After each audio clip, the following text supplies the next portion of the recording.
Exactly 4,500 years ago today, one night, a father pulled his child inside the house. He closed the door, and with trembling hands, he lit a fire. A voice came from outside, a voice that was not human. The earth shook, the walls trembled, the child began to cry, and the father just kept praying, God, let him not come here tonight. What was it that a father was so afraid of? Stop, breathe, because what I will tell you today, it is not in a movie, it is not in a novel, it is in the Bible, it is in the Torah.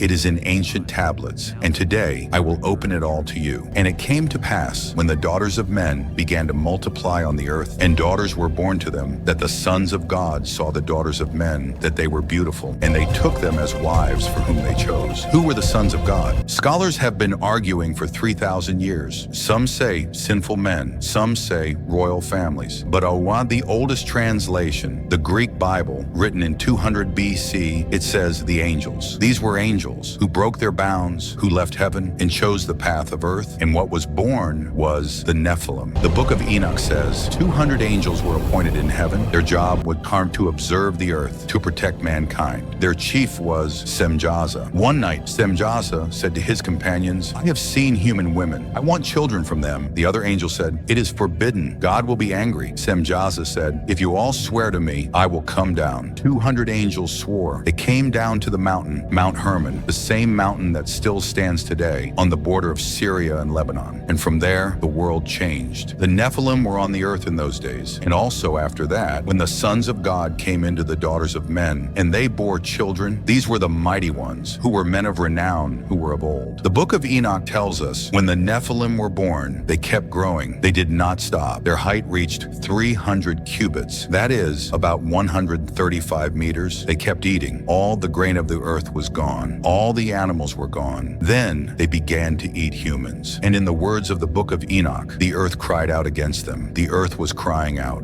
Think how much there will be pain when the earth itself screams. There is a greater secret than the birth of the Nephilim, the knowledge that the watchers gave to humans. According to the Book of Enoch, each watcher taught humans something that they should not have learned. Azazel taught how to melt metals, how to make swords, the knowledge of war. Semjaza taught magic sorcery, poisoning from herbs, black knowledge. Armaros taught methods for breaking spells. Barakel taught the knowledge of the stars, astrology. Tamiel taught the secrets of the depths of the sea. Asradel taught the paths of the moon. That is all that ancient knowledge, which today we think man invented himself. All that the watchers gave. And this giving came at a price. That price was destruction. And the Lord saw that the wickedness of man was great in the earth, and every imagination of the thoughts of their heart is only evil continually. And the Lord repented that he had made man on the earth, and it grieved him at his heart. God was grieved. This is no ordinary thing. This is the moment when the decision was made. The Book of Enoch says, God sent the four greatest angels, Michael, Gabriel, Raphael, Uriel. These four were commanded. Raphael was told, go,